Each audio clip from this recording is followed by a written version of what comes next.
Assalamu alaikum tuğanlar. Kandayсыздар, тынчсыздарбы? Кутмандуу кеч. Биздин саат боюнча бир 6-5:30 болуп калды. Канча эсимде деле жок. Бүгүнкү эфир туғандар жакшы маанайда болот. Бүгүнкү эфир туғандарым себеби Кыргызстан элинин бывший президент, бывший премьер-министр Жумалиев, анан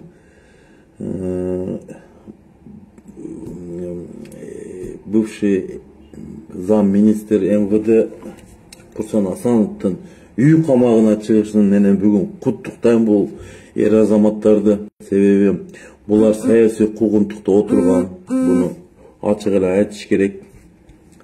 Саясий куугунтукта отургузуп, эми бул чыгышы, Жумалиевдин чыгышы 1 миллиард эми интернет булактарында жүрөт. 1 миллиард төлөп чыкты дейт. Курсан Асановдун чыгышы, мен сиздерге бүгүн күндүзгү эфиримде айтып кеттим. Эфирди бөлүшүп кетсек туғандар. Бул кишинин чыкканын себеби баягы убагында президент шайлоого дагы чыгарып, президент шайлоого катыштырып, анан кайта камап койбоду беле. Бунусунда да ошондой эле болду окшойт.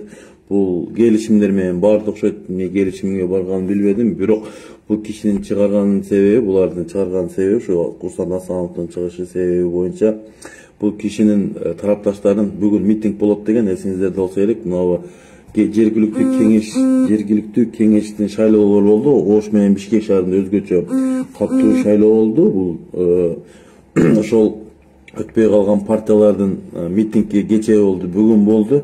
Ошолордон коркуп кетип Курсан Асановду чыгара калышты туғандар. Себеби буларга Курсан Асановдун тарапташтары да биригип калганда тополоң болуп кетпесин деп ошол коркунучтан чыгарып салышты туғандар. Эми кезек Куреновго, анан Сегизбаевга туғандар кезек келди. Ушулардын үй камагына чыгышын биз талап кылышыбыз керек туғандар. Мына биз жок дегенде алыста болсок дагы тилибиз бар экен. Күчүбүз жетпесе тил менен жеткизгенге аракет кылдык. Ушул саясий куугунтукта отургандарга боштондук деп. Бул биз себепкер эмеспиз бул нерсеге чыкканына. Бирок кичине болсо да салымыбыз бар туғандар. Себеби биз ушул адамдарды саясий куугунтукта кармап отурат деп элдерге кеңири маалыматтарды жеткизип тураттык туғандар. Мен ойлойм, буларда күнөө жок. Буларды бул саясий маанайда камалып, саясий маанайда эптеп акча келишим түзүп чыгарышты туғандар. Мындай айтканда, булардын күнөөсү деле жок болсо керек. Буну күнөөсү жок болсо, күнөөсү жок адамды кармап отурбайт да. Мен ошентип ойлойм да туғандар. Күнөөсү бар адамдар туғандар, күнөөсү бар адамдар азыр каерде отурат? Күнөөсү бар адамдар азыр ошо бийликте отурат туғандар. Ошол эле Садыр Нуркожоевич, ошол эле Ташиев, Камчы Кыдышаевич. Ушул эки адам күнөөсү бар адамдар бул кыргыз элинин байлыктарын сатып берген туғандар. Биринчи эле саткан жерлери Кемпирабад суу сактагычы, анан экинчиси Орто Токой суу сактагычы туғандар. Мына Кыргыздын чыныгы эл душманы мына эки адам. Анан берки Талант Мамытов деген бар, Коркого спикер. Ошол ушул 3 адам Кыргыздын чыныгы эл душманы ушулар. Бул Кыргыздын кызыкчылыгын ойлобой суу сактагычтарды сатып, гесибизди Өзбекстан менен курабыз деп азыр аракет кылып атат. Жер үйдү орустарга берди. Кумтөр улутташтырбай турат туғандар. Баягы алтын калбай калды дебеди беле Садыр Абаз. Кийин депутат комиссиясы барып 480 тонна алтын табып келишти бар экен деп. Алейкум ассалам Темиреке.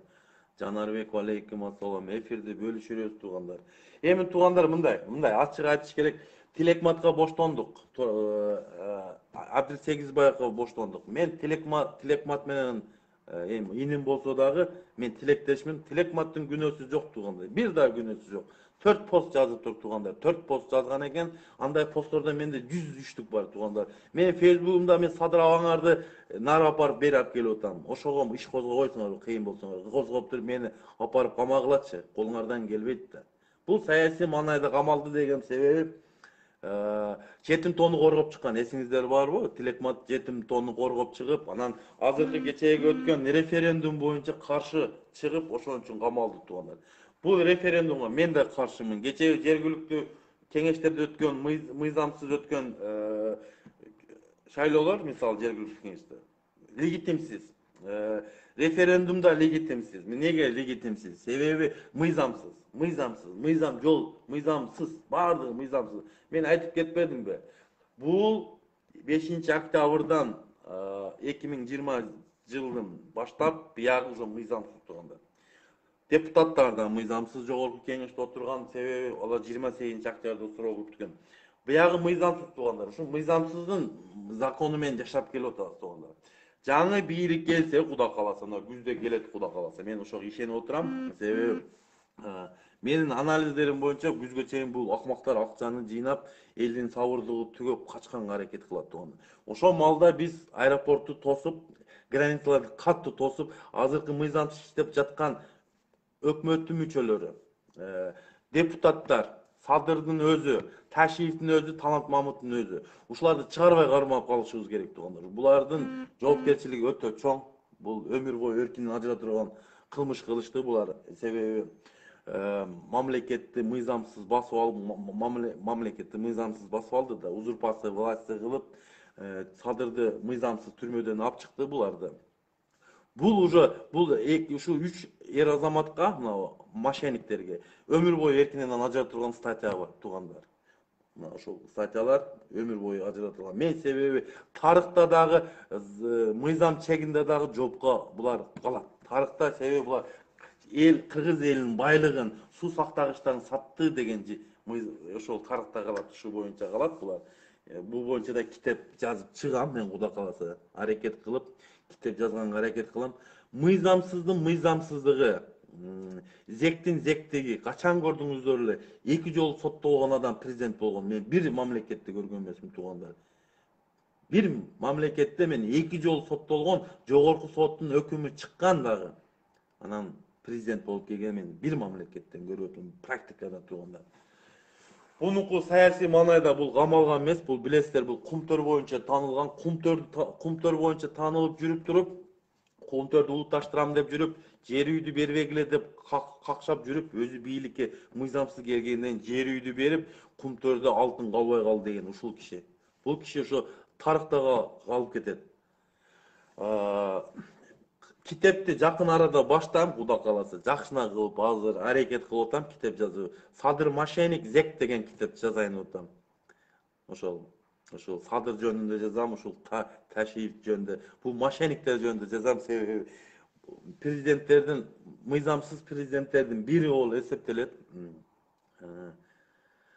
Режеп Эрдоган камалып чыкты, бирок Садырга салыштырбаш керек да онучу.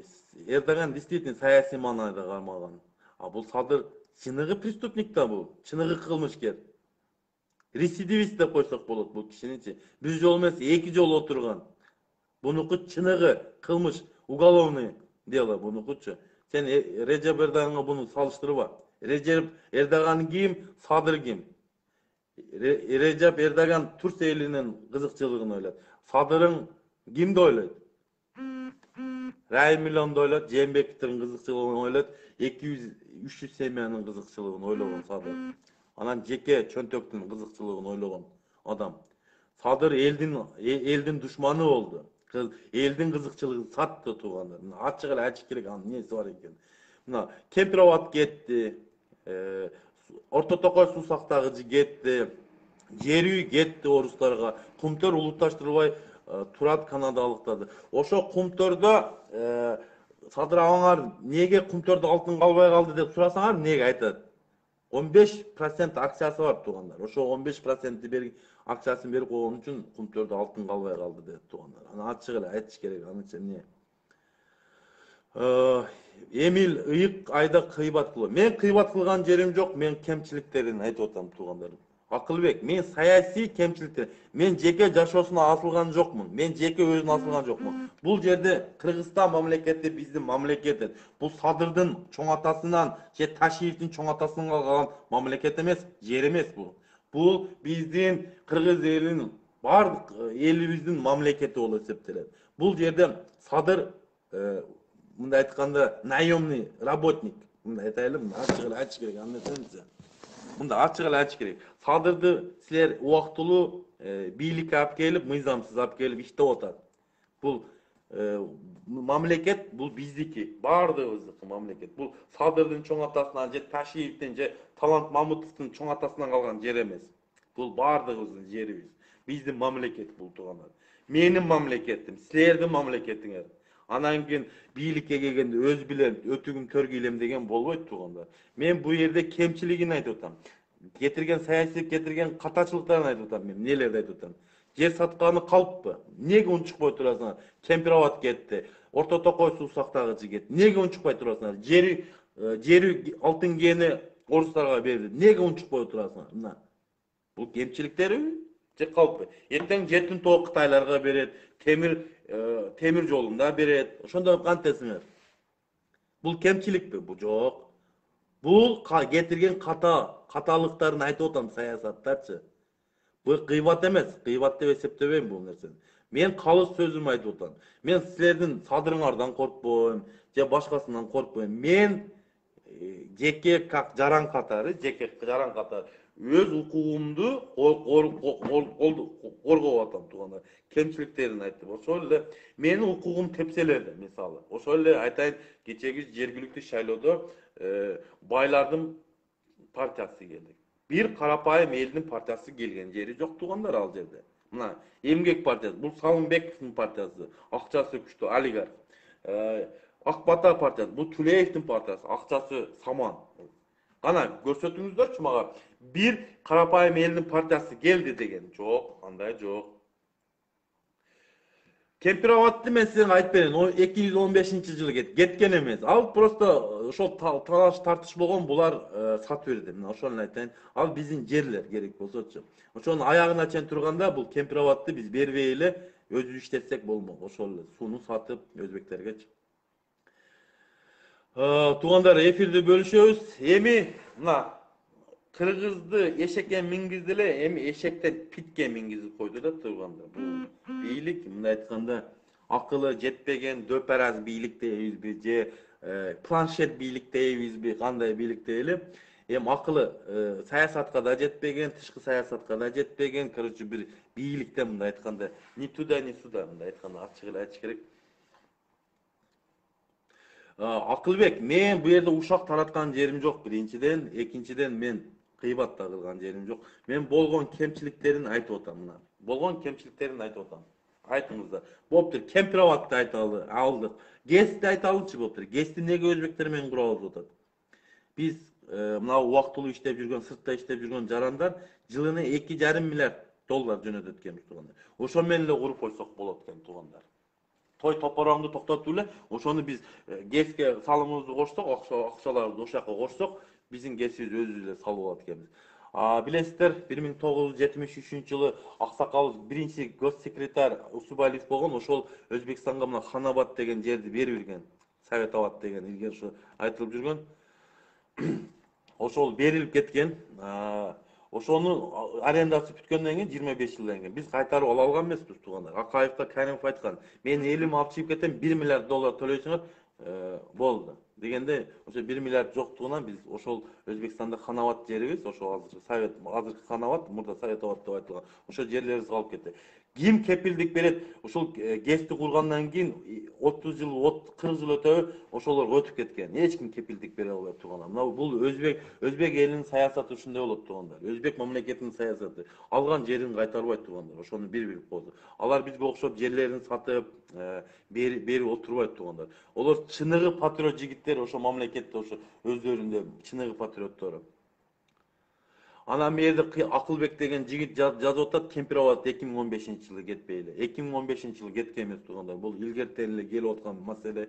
Буну акыры келгенде бул Ташиевдин мээсин айландырып, Садырдын мээсин айландырып, анау Мирзаев деген Өзбекстандын президенти алдап койду туугандар. Ачык эле айтайын, саканы жакшы берди. Бекерден бекер 20 скорый помощьту берип, 50 миллион доллар менен алдаган жери жок туугандар. Ачык эле айтыш керек экен. Алдап койду. Буну Каримов маалында, бул Каримов ошо Акаевди алдалган эмес, Бакиевди алдалган эмес, Жээнбековди алдаган эмес, Атамбаевди алдаган эмес. Келип туруп Мирзаев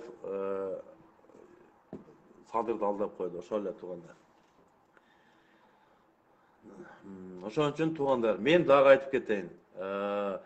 Бул бийлик эң акылсыз, дөпарас садырын баш болуп, Ташиев каш болуп, ошо өкө. Ошо эки жоопкер, ошо акмактар эки акмак жооп берет, Кудай кааласачы. Эки акмак жооп берет, жоопкерчилиги келет. Булардын статьясы боюнча туугандар өмүр бою эркинен ажыратыла турган экен. Жаңы бийлик келет туугандар, мына жүздө жаңы бийлик келет туугандар. Мен ачык эле айтайын, жаңы бийлик келет. Ошол өзүбүзгө жөнөтсөк, ошону биз акчаларды бириктирип, бир уюм ачып туруп, АО, ЗАО ачып туруп, ошо кесипти өзүбүз курсак болот. Ошол акционер болобуз. Ошол жерге акчабыз салсак, ошо акционер болсок, өзүбүзгө орун жумуш болот, тууган. Орун жумуш болот, инструменттер алынат, машиналар, баардык нерселер, экскаваторлор өзүбүзгө калат. Кыргыз элине жумуш болуп калат. Бул кандай түшүнбөгөн, бул Акылбек. Баягы динге жамынып алып эле дин бузар боло бербечи сен, Акылбек. Не дейт? Не деп жазып жүргөн? Эфирде мени камай турган адам Садыр эмес, биринчиден. Камай турган о Ташиев эмес. Мен бул акмактарга камалып отуруп кете турган акмак эмесмин, менчи. Булардын духу да жетпейт, руху да жетпейт, башкасы да жетпейт. Мен чындыкты калыксыз сүйлөп келгем, сүйлөй берем. Кетсе башым кетет. Өлүмдөн коркпогон адаммын, бир Кудайдан корккон адаммын. Тилеме эч ким кесе албайт. Мен айта берем. Качан Кыргыз элине жетпей чейин мен жеткизип айта берем туугандар. Ошол. Анан кийин о деп, бу деп мени коркутуп, мен бир Кудайдан корккон адаммын. Калыстык сөзүм айтып кетем. Кемчиликтери барбы? Айтам менчи. Мен эчтекенен коркуп отуруп, оозумду жаба турган бала эмесмин менчи.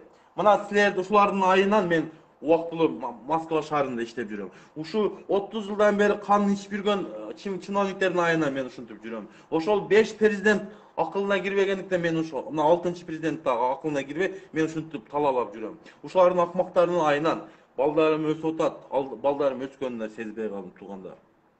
Качан гана Кыргыз элим өзүбүз оңдолбой, пейилибизди оңдобосок, ошо кечээги шайлоодо да сатылып кеттик туугандар. Референдумну өткөндүгү бул мыйзамсыз туугандар. Себеби бул референдумду тааныган эмесмин, шайлоосун да тааныган эмесмин, Садырыңарды да тааныган эмесмин, эч кимисин тааныган эмесмин туугандар. 5-октябрда биягы октябрдан баштап 2020 биягы мыйзамсыз туугандар. Мен айтып атпайм, буларды тааныбайм деп. Ошон үчүн мен кеңири тааныбайм деп сүйлөйм туугандар. Сиздерге окшоп мен коркуп отура турган жерим жок. Мына мен бетин айтам. Боло турган нерсени бетин айтам. Боло турган нерсени айтыш керек. Аны эмне жашырганда эмнеге бар? Москвада ушул биздин акмактар, мына акмактар биздин акмактар, пактакорлор, арамкорлор, азыркы зектер бийликтеги ушулардын айынан жүрөм туугандар. Ушулар жакшы иштесе Кыргызстанга барып эле иштемекмин. Ошол туугандар. Үй бүлөм багам деп жүрөм. Ушул акмактар биздин чиновниктер акылы кемдер жакшы иштегенде орун жумуштарды Кыргызстанда ачып, бизге окшогон патриот жигиттерди иштеткенде туугандар, мен Москвага келмек эмесмин туугандар. Ошол эле. Путинди тааныбайм, Путинди да тааныган эмесмин мен. Мына башынан эле айтып коеюнчу, Путинди тааныбайм мен. Башынан айтайынчы. Ошол туугандар, сурооңуздар болсо бериңиздер, сурооңуздарга жооп берем. Тилекмат менен Сегизбаевга боштондук талап кылабыз. Ошол Тилекмат менен Сегизбаевдин тарапташтарына кайрылып кетем. Туугандар, көрдүңүздөр, мына Жумалиев чыкты. Курсан Асанов чыкты. Чыккан себеби эмнеде? Булардын тарапташтары активдүү иштеп атат туугандар. Мен ошол чыккандын себеби ошол. Ушулар ошол Тилекматтын, Жумалиевдин тарапташтары активдүү иштегени үчүн талап кылган үчүн үй камагына чыгарды. Эми кезек туугандар ошол Тилекмат менен Абдил Сегизбаевга тарапташтарына кайрылып кетем. Активдүү иштесеңер, активдүү талап кылсаңар туугандар, булар да үй камагына чыгат жакын арада. Мен сиздерге ушу кепил берип кетем. Качан гана биз активдүү иштейбиз, активдүү талап кылабыз.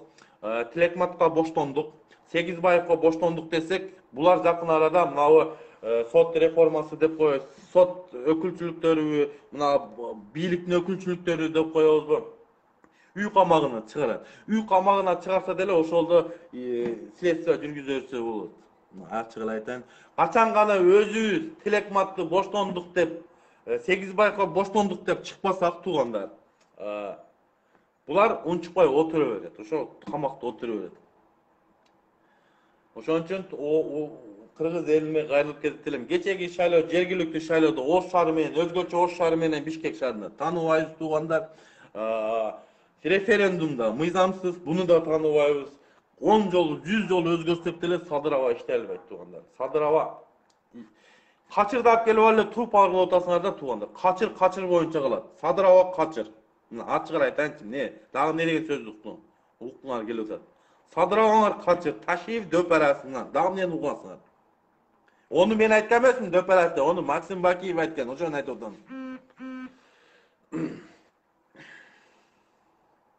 Ошон үчүн туугандар, кыргыз элим geç болуп электи көздү чоң кылып ачалы туугандар. Эртең geç болуп калат. Эртең geç болуп калгандан келерки жаңы муундарга Кыргызстанды кандай тапшырып кетебиз деген маселе турат туугандар. Эртеңки ушул суу сактагычтарыбыз кетти. ГЭСти Өзбекстан менен курабыз. Эртең жаңы муундарга проблема болду туугандар. Мен ачык эле айтайын ал нерсени. Ким иштей алат дейт Кубанычбек Акматов. Иштей турган адамдар өтө көп, патриот жигиттер. Өтө көп. Мен айтам десем, Сегизбаевди мен колдогон себеп солидарность, жарандык солидарность деп коет. Мен деле Сегизбаевди мындай тарапташ эмесмин. Мен Сегизбаевди тааныбайм деле мисалычы. Сегизбаевдин жамандыгын да көргөн эмесмин. Сегизбаев буларга салыштырмалычы 100% жакшы экен, ошол эле туугандар. Сегизбаев убагында Садырды раселе камаган экен. Ошондо түрмөдөн баягы мойнун кесипеди беле. Ошондо до конца союп коюп алыптыр өзү. Ушу өлүп деле кете берсе мага сүйүнмөк экен туугандар. Ачык эле айтайынчы. Ошондо баягы мойнун кесип, түрмөдөн мойнун кеспеди беле, өзүм өлтүрөм деп. Ошондо до конца союп коюп алыптыр да өзүнчө. Ошондо куткарбай койсо деле 10 миң кылып коймок, жаткан жери жайлуу болсун депчи. Ошого деле аны болмок экен. Ажалы жетпептир, өлбөй калыптыр да туугандар. Ажалы жеткенде өлүп кетсе сүйүнмөк экенбиз. Азыркы кыргыз эли кыйналмак эмес экен туугандар. Ошол эле. Ошол туугандар. Эми эмне дейбиз? Эми өзүбүздө да, күнү өзүбүз алып келдик, ошону алып келип мыйзамсыз алып келип отургузду, ошону карап, адилетсиздикти карап отуруп ошондой кылдык. Мына мисал, эмнеси бар экен?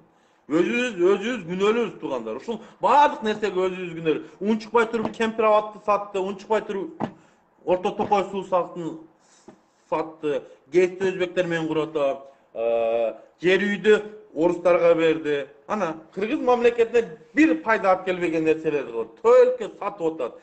Жакында жүнүңөрдү сатат туугандар буларчы. Бул бийлик жакында ошо колтуңарды, жүнүңөрдү да кошо сатат туугандар. Ушинтип отура берсеңер, жүнүңөрдү бирден жулуп сатат бир күнүчө.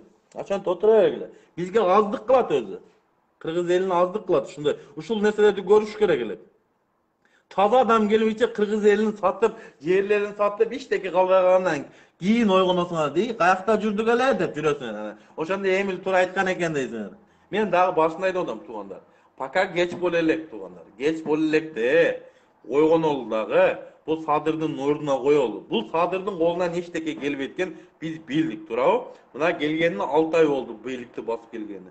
İşte деген adam 10 günde 1 ayda rezultat gösterdi tuganda.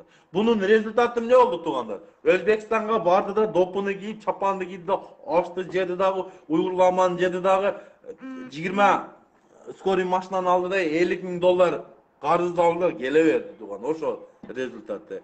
Ona Çimkirik Japıkeyev menen Taşiyev'e general namı verdi. Ulan Niyazbek'e general namı verdiler.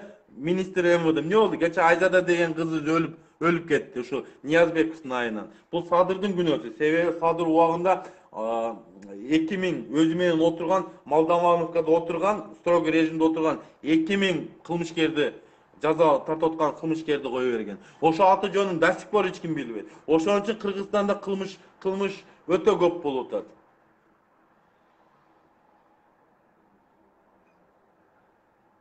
Эми ошол туугандар, мына Байдын партиясы өттү. Ош шаарынан айтып кетейин, Ош шаарында кайсы партия өттү? Бийликтин партиясы, Ата журт партиясы, бул Ташиев. Мына Садырдын партиясы.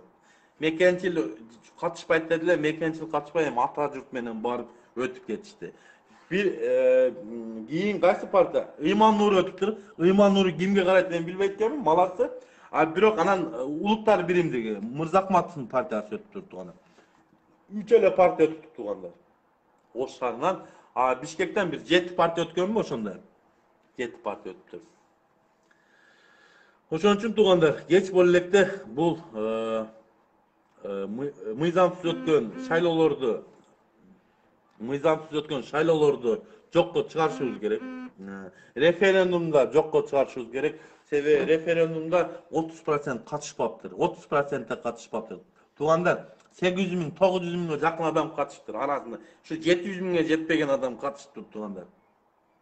Neni kaydan bilesin? Men düşünmüyordum. Sen aytsan men aytıp bereyim. Kaydan bilesin, anı bilesin degenden gör. Aytsaňazlar men düşünbeydim. Ошол нерсе сурооңуздар bolsa beriňizler tuğanlar. Ошол туғандар, мына мен ачык калыстык сөзүм айтып кетем. Орозо кут болсун келтеңки орозоңор туғандар. Мен эми бул жерде бирөөнү кыйып атылган жерим жок. Мен кемчиликтерин айттым. Bir ay kemçiliklerini ayta alбай калбайм да туғандар. Мен биринчиден орозо туткан адам эмесмин. Орозо тута албайм, себеби ошого көргөн эмесмин. Экинчиден din mamleket menen dindi ajratpa tuğanlar. Din menen mamleket bul eki başka nerse.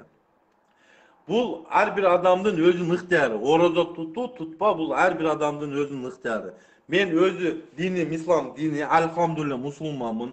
Namaz okuyan hareket kılıp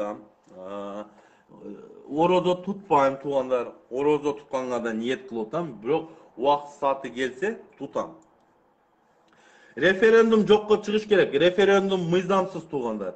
Bul kadıravalarga 100 jolu referendum kılıp durup jan konstitutsiya berseňer dele işte algıda emes. Bul adam işte albayt. İşte albayt. Kaçırda barıp ele tulpar kıla berbegile. Oşol. Men rezultatını gördük ko. Rezultatım neni görsetdi? Rezultat çok işteke jok. Tökün satmay, yerdi satmay, ken baylıktardı satmay. Oşol rezultat tuğanlar. Oşol başka eşteke delbe. Buna 5 prezident kılbagan nerseni bul sadır 3 ay 4 ayda kılıp koydu. 5 prezident satmagan yerlerde şu 3 ay 4 ayda satırdı tuğanlar. Oşol. Bilmem niye karmap duradi? Ne? Çıkıp aytışkıyım. Sadır sen kimsin? Je taşıyıpke sağa kim hukuk berdi ol temperavattı. Orta tokoy susaktagıcın bergenge. Geçti Özbekler menen kurabız degen sağa hukuktu kim berdi? Je referendum boldu. Bunu elden suraş gerek. Elden surap anan keyin çıkarış gerek. Satış gerek. Almaştırış gerek degende tuğanlar. Bul jok. Özüm bilem ötögüm törgöйlemди. Bul kimele geçe jakында 6 ay murun kimele türmede oturgan Moldovanovkada strogi rejimde oturgan Zegeli hazır kim bolup kaldı? Unutup kaldı da. Oşonu bilbey жүрөм. Erten uşul rejim uşul sadırdı jarıga tügötte türmege aparıp koyup dagı oşondan aytarsыңар, ne oldu? Ana uşul el dağ çabat. Uşul el özü 2017-жылы uşul el alып kelip türmege tıkkanda kol çapkan ele. 8 bay kamaganda. 2020-жылы türmeden çıkanda kol çapıp prezidentlik oturguzdu. Uşul el erten oktyabrda bilik özgörse, bilik almazsa. Uşul el koldu çapıp türmege aparat tuğanlar. Japarov'dun prezident bolgonda tuğanlar eseptep көрgüleçi mıйзамсыз basıp gelgenin 6 ay boluptur, 7 ay boluptur tuğanlar. Mına Çota kızı Jumagül degen karındaşı жазып etken. Emi karındaşım sen azır jaş ekensiň, birok bul kişini sen tanыбай okşoysun jakşı. Jakşı historiýasyny okup çyksaň bilesiň kандай adam ekeninçi. Jo men hiç kimdi kozgogon jerim jok. Men nefirmeslerdi zorluktap kirgizgen jerim jok tuğanlar. Menin efirim jakpasa çıkıp kettiňizdер, hiç kim sizlerdi karmabayt tuğanlar. Bul jeke menin jarandyk pozitsiyam. Al mamleket Kırgız mamleketi menin mamleketim. Je sadırdın çoň atasından, je Taşiyevdin çoň atasından algan mamleket emes. Al menin dagı mamleketim. Oşol jerde men törölgönmün. Ol mamleket menin baldarımın mamleketim. Gerek bolsa menin neverelerimin mamleketi olur. Gerek bolsa menin çevrelerimin mamleketi olur. Tuğanlar. Men gön mamleketimi o maşeniklerge aldırıp koyup oturbayım tuğanlar. Men mundanda çıkkınçılık kılgan nerselerini ayta berem. Kemçilikleri oldu ayta berem. Bul jarandyk pozitsiyam. Kolundan gelbey unçukpa oturgula. Men bul özüm pozitsiyam. Men jeke pozitsiyam görsetutam.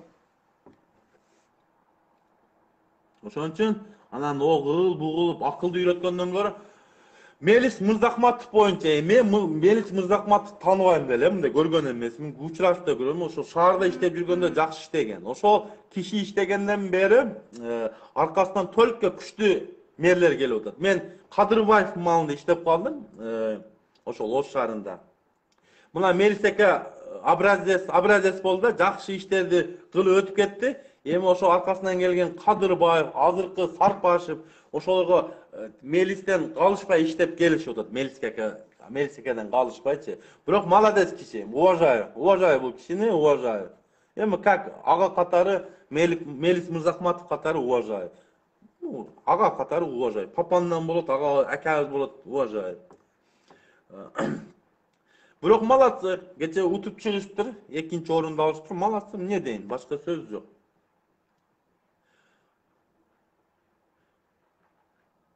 Эми жазып тур, сен фейк экенин бардыгы билет да туурабы? Фейк экенин бардыгы билет. Эмне, зачем антип жаздың? Бул фейктерди мен сиздерге айтып кетпедим беле. Бул фейктер, бул Садыр Абанын фейктери. Ошол Айгүл эжебиз ошону башкарат. Ошол бир 20-40га жакын адамдарга айлык төлөп, ошо айтып специалисттерди отургузуп, ар түрдүү аккаунттарды ачып, ушинтип бизге окшогон блогер деп коесуңар, активист деп коесуңар, ошолорго мындай эфирине кирип, атака кылып, ошо андай кылып турат. Эмил Жакчик кайдан пайда болдуң дейт. Мурун айткан жок. Эмнени мурда, эмнени айткан жерим жок. Мен түшүнбөй атам. Эми колдосо ал өзүнүн ыктыяры. Колдобойбу. Ал өзүнүн ыктыяры. Мен эмне дейт элем? Колдоп ата колдойт. Мен колдобойм мисалы. Мен айтып атпаймынбы? Мен Садыр Абаңарды тааныбаган адаммын. Анан кийин референдум тааныйм, тааныбайм деп. Садыр Абаңарды тааныбай атпаймынбы? А референдум притом тааныбайм. Бийликти тааныбагандан кийин болду да. Кыргыз мамлекетин тааныйм, а бирок башчысын тааныбайм, режимин тааныбайм. Ошол эле туугандар. Айырмачылыкты сезгиле туугандар. Бирок бул бийликтин жашоосу ушу күзгө чейин туугандар. Күзгө чейин. Бул бийлик кетет. Жаңы бийлик келет, булар камалат, жоопкерчилигин тартат. Анан азыркы тилекматты камаган сотторго, прокурорлорго, следовательдерге, анан оперлерге кайрылайын туугандар. Сегизбаевди камагандарга да кайрылайын туугандар. Убагы келет, жоопкерчиликти тартадан унчукпай калбайбыз. Ар бир чыгарган өкүм, токтомдоруңарга жооп бересиңер. Мыйзамсыз алып отурган Тилекматты, Сегизбаевди мыйзам түрмөдө алып отурганыңарды жооп бересиңер. Ошондо үйүңөрдөгү ата-энеңе кандай кыйналган ошондо көрөсүңөр туугандар.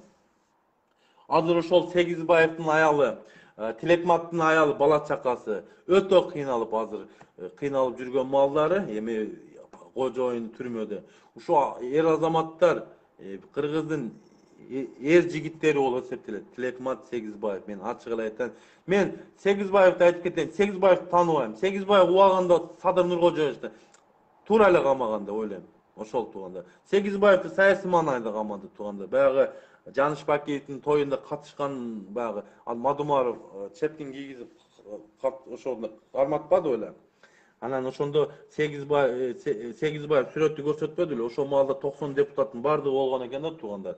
90 депутаттын бардыгы болуп, ошол жерде эле Ташиев, ошол жерде Талант Мамбутов, Садыр да болгон экен ошол жерде. Сүрөтүн көрсөтпөдү эле. Ошол үчүн камады. Анан кумтөр боюнча баягы келишимде Садыр Нуркожоевдин колу бар экен, Садыр Абанынчы. Ошол боюнча камады туугандар. Кубанычбек Акматов кел Бишкек чогуу. Сен кимсиң? Мен тааныбайт экенмин Кубанычбек Акматов. Мен көбүн тааныбайм. Кимсиң? Өзүң тааныштырып берсең, Кубанычбек Акматов. Мен саясатка деле аралашпайм дегем өзүчө. Мен саясатка кантип аралашып кеттим? Мен айтып кетпедим беле. Саясатка аралашканын себеби Орозайымды 3 күн убакыт беребиз деп зектер, көпөктөр интернеттен чыгып, ошентип Орозайымга болушуп, эркек намыс болуш керек да бизде, туурабы? Анан бир кичинекей кызга кордук көрсөтүп, бул кылып беребиз, бул кылып беребиз деп чыккандан үчүн мен Орозайымды коргоп чыккан жигиттердин бири болом туугандар. Ошентип мен азыркыга чейин Орозайымды жактап келем, коргоп келем. Карындашым катары кабыл алган жигиттин биримин. Анан Орозайым жөнүндө ар түрдүү постторду жазат.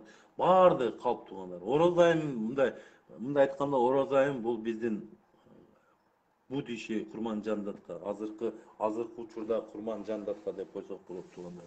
Мындай кыздар аздан жолугат туугандар. Редке болот мындай кыздар. Шунчалык ыймандуу кыз туугандар. Бул Орозайым мага аябай жакшы кыз. Ой, манерасы дагы, билими дагы, характерлери да аябай жакшы. Мындай ыймандуу кызды мен эч жерден көргөн эмес. Москва шаарынан, именно Москва шаарынан мындай ыймандуу кызды көргөн эмесмин туугандар. Ачык эле айтып коеюн ал нерсени.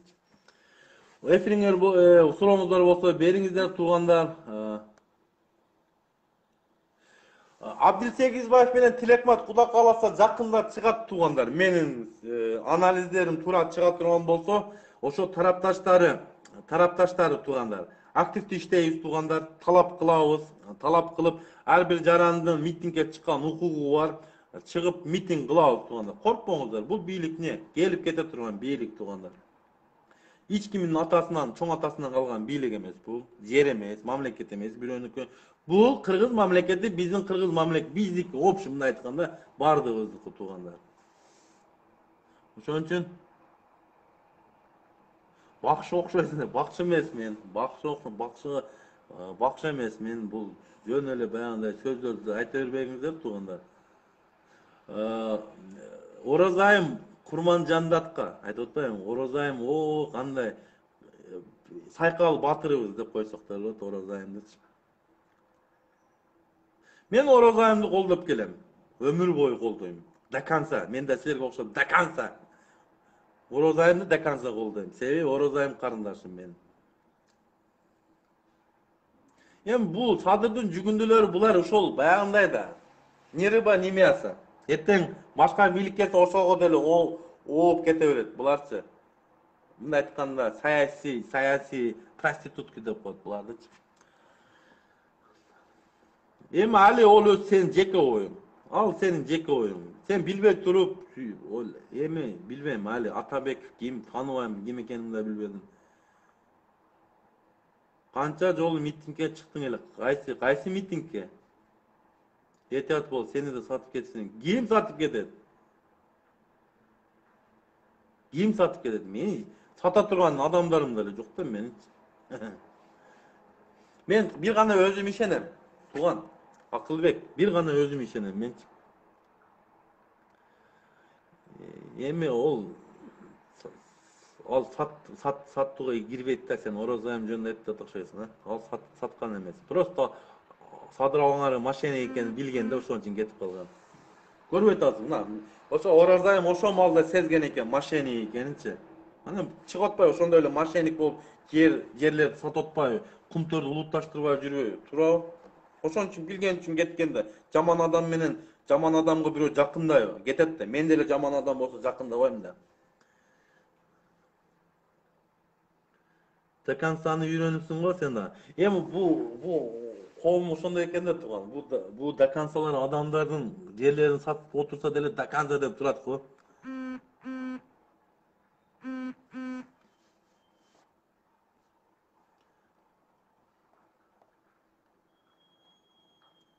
Эми эл пейилге жараша тургандар. Пейилибиз ошондой экен. Омо калк болуп бүтүппүз.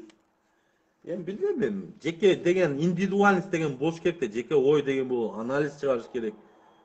Анализ мен мисалы анализ чыгарган, силер чыгара албайсыңар мисалы. Мына мисалы алып эле кетеличи, мына берген сөз обещаниясы. Садыраңар эмне болуп садыр болуп таанылган? Кумтөр боюнча таанылганбы? Туура. Ошону улутташтырам дегенби? Ооба, улутташтырам деген. Ар бир үй бүлөдө кашык, алтын кашык болот дегенби? Ооба, деген. Ана эмне? Келгенде эмне деди? Алтын калбай калды деди го. Кандай? Алтын калбай калды дедиле. Кече депутаттардын комиссиясы бар 480 тонна алтын таап келчи, запаста бар экен туугандар. Болду, сөз жок. Жери боюнча 2015-жылы Талас элине кайрылган пост жазып. Мен силерди колдойм, жер үйдү бербегиле деп. Өзүм эмне кылды? Бийликке келгенде. Путин менен Шерез онлайн ачып берди. Ана бул кемчиликтери көп да туугандар, кемчиликтери көп. Мына эми дагы болупту. Мына ошол жер үйдү айттым. 7 тонну эмне деп атат? 7 тонну Кытайга беребиз деп атат. Же калппы? Калп эмес. Темпировать кетти өзбектерге. Жер үйдө эмне орто токой суу сактагычы кетти. Бул калппы? Бул сатып берди деген нерсе ошондой. Кести өзбектер менен курабыз деп атат. О жок калппы. Betin ergele. Mına çınığı Kırgızdın baylıklarının, yerin, suusun, altının satkan çınığı mına akmaktar şu. Sadır menen kamçı. Mına ek akmak. Başka men hiç kimni görmey turam. Mınçalık nagı akmaktарды көргөн mesela. Men aytam bulardı akmaksыңар деп элечи. Men bulardan korkup da oturgan jerim жок. 100, 200, 300 armiyası olsa da korkpayım bulardançı. Açık aytып atpayım mı? Bu akmaktar betine aytıp kelgem ayta berem mençi. Sizlerge okşop men unчukpay kalbay. Sizlerge okşop momoyu oturup berбейм men. Men ayta berem kaçan gana ошол озуму жапкыча ayta berem. Жаба албайт да. Кудурети да жетпейт да булардынчы. Айтып атпаймынбы? Men bularga okşogan akmak emesmin. Men чындыкты калыс сүйлөгөн адаммын менчи.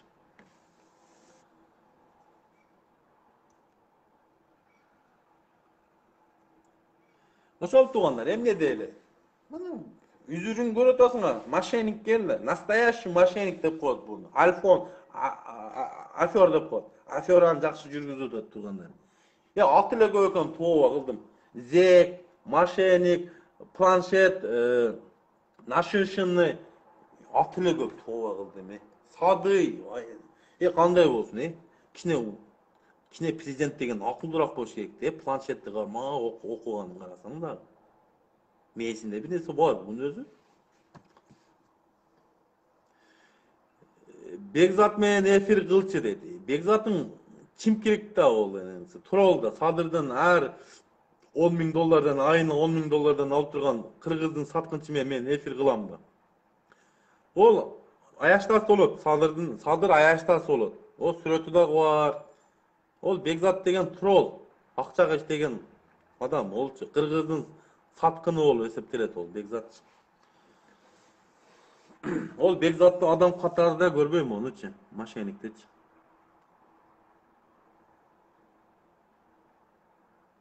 Эл колдогон жок. Эл эч кимди колдогон жок. Эл Садырды личный колдогон жок.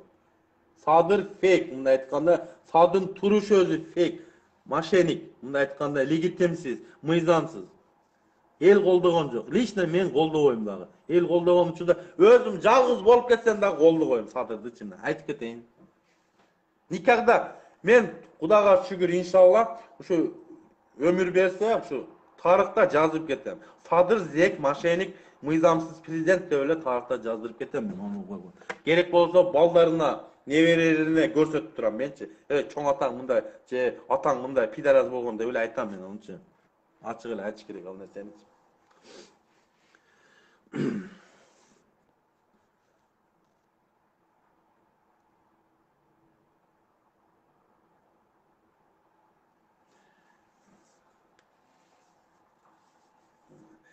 Туугандар, эмне түшүнбөйм да силерге, эмне жетпейт. Мына продуктанын азык түлүктүн баасы көтөрүлдү.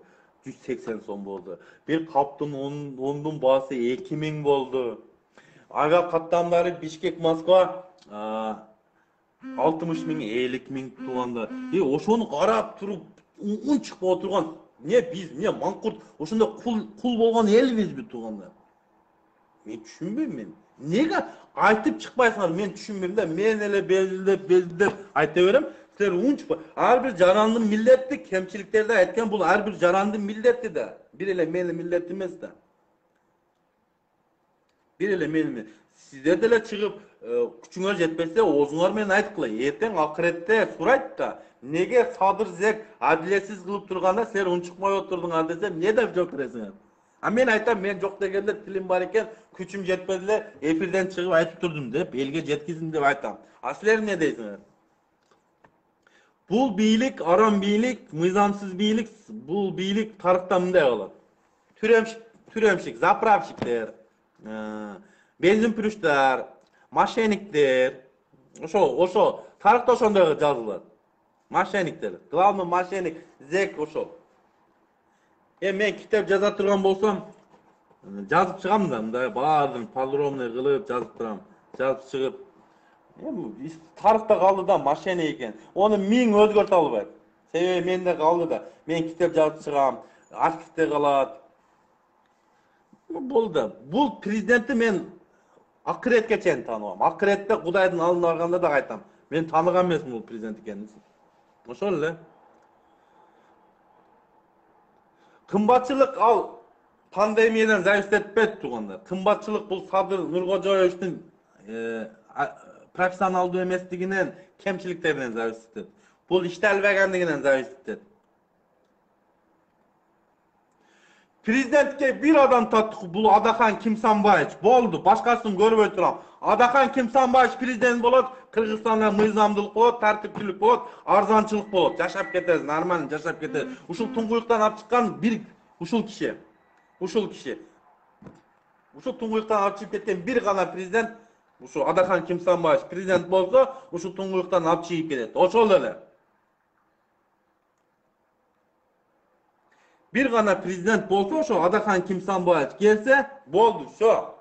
Bardыгы жакшы болот. Азыркы чимкириктер да жок болот, арамкорлор да жок болот, пактакорлор да жок болот. Бардыгы жоопкерчиликке тартылат туугандар.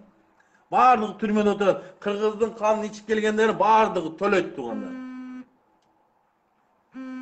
Эфирди аяктап атып туугандар. Мен кыргыз элине тынччылык, арзанчылыкты тилеп кетип туугандар. Аманчылыкта көрүшкөнчө саламатта калыңыздар. Тилекмат менен Сегизбаевга боштондук. Саламатта калыңыздар.